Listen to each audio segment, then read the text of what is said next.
For question number one, I'm determining if it's independent or dependent. The way that, so the question says, Bria knows there is a relationship between the grades on her math test and the time she spent studying for those tests.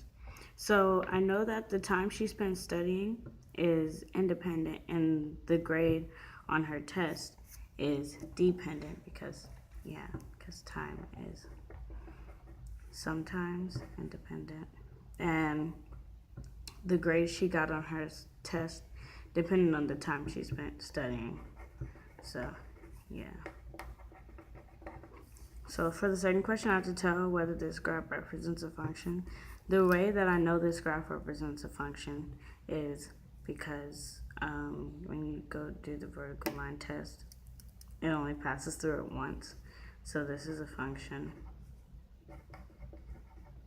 And then this one doesn't pass the vertical line test because it passes through more than once.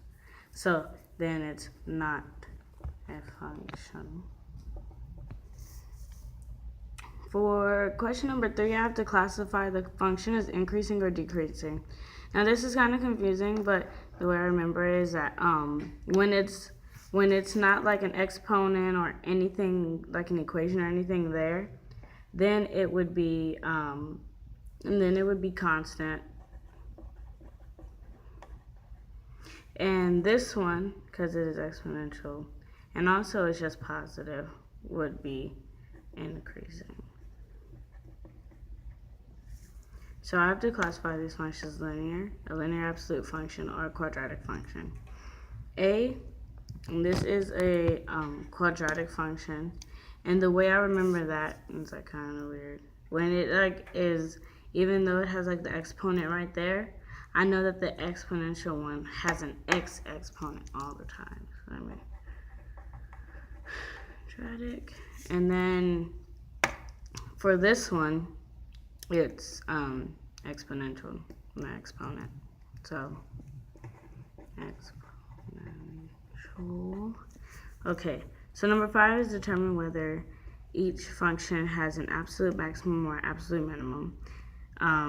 This one is a quadratic function, and when quadratic functions are negative, it always has an absolute maximum.